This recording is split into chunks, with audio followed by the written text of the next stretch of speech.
The Chinese are eating our lunch. In technology, artificial intelligence, animation, and especially for this video, in video games. Why is it that all of a sudden, the Chinese are releasing banger after banger, while the West, well, Xbox HMN. Hi friends, I'm Shura, and this is Shura's Works. Today, we'll explore why Chinese games are about to dominate the Western market. The decline of Western games. A few months ago, Stellar Blade was released, a game that caused a lot of controversy at the time for very big reasons. But it actually did pretty well in sales, and players loved it. Then there's Palworld, which came out a year ago. Yes, it's a blatant copy of Pokemon, but I love it, you love it, we all loved it, period. And it had around 30 million players. Even though it was free on Game Pass, it sold like hotcakes. And Black Myth, Wukong also sold like crazy despite some controversy for going against Western values. Meanwhile, Western values.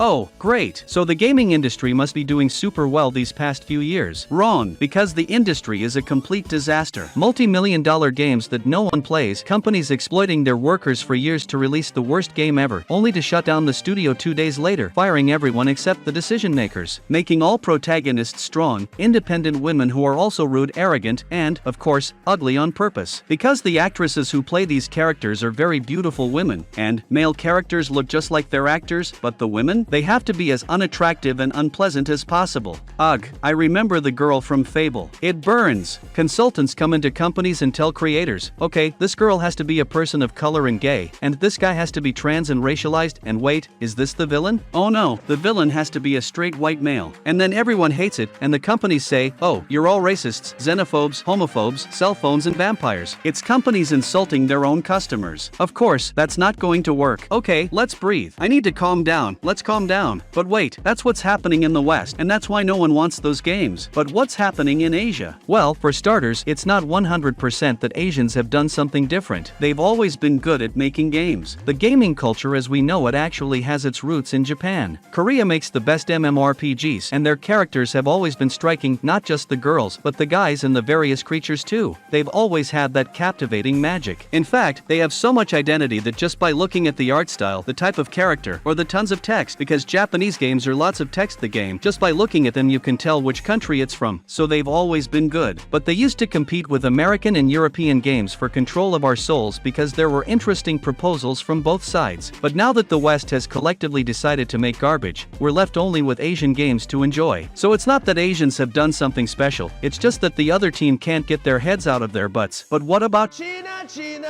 Because they, specifically, have become more popular. Well, one problem Chinese games always had was that they were always about China. The Ming Dynasty, this, Sun Tzu, that Taiwan isn't a country. Oh no, my game is a reinterpretation of the journey to the West. My god, we've seen the same story 10 million times. There are more stories, and until now, this had been a great wall. Get it? Great wall for Western audiences. Chinese games were always about China, and Western audiences didn't connect as much. But recently, several Chinese studios have said, what if our story didn't take place in China?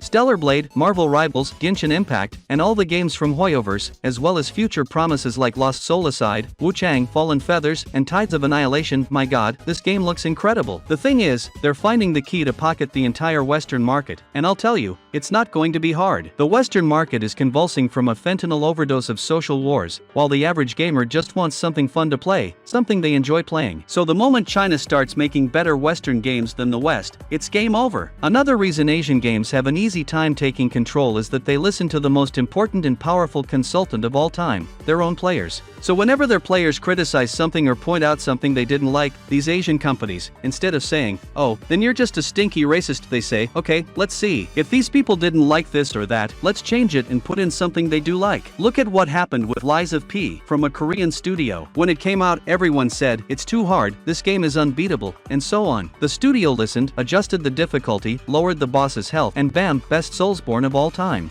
Oh, but From Software doesn't do that. Lies. They also adjusted things in Elden Ring, like the map, to make it more accessible. And it works, always. I know, Uncle Phil, it sounds crazy, but if you listen to what your fans say about your own game instead of what some crazy blue-haired feminist tells you, it works. And that's how Asian games build strong communities that buy stuff from their stores, buy cosmetics and MMORPGs, and play the same game so many times they can beat it with their feet and eyes closed. They even create international esports leagues dedicated to playing that game. Listening to what your fans, your buyers, your audience likes works.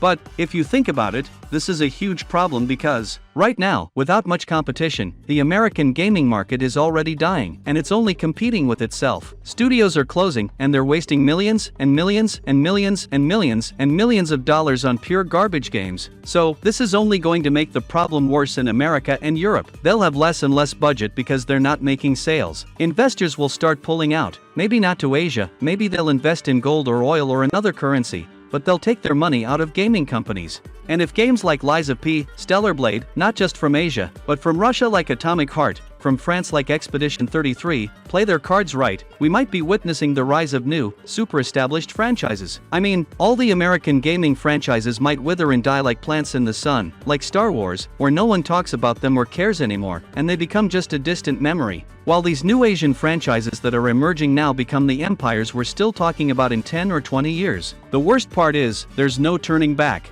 A video game takes years to make, AAA games take about 5 years. Even if, at this very moment, Xbox and PlayStation pulled their heads out of their butts and said, "Cancel everything from now on, let's make good games," it's already too late.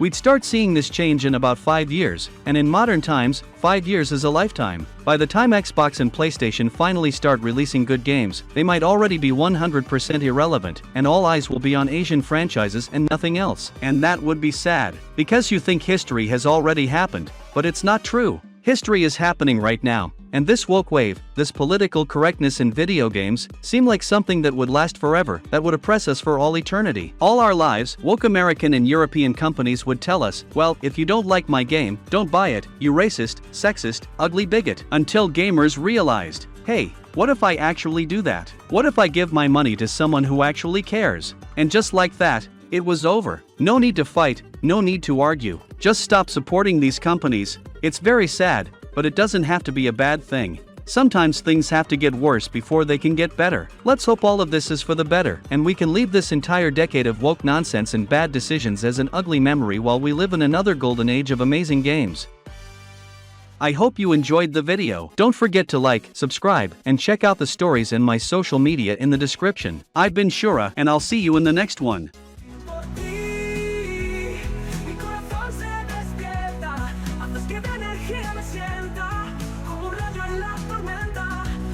Siempre lucharé por ti con mi alma eléctrica.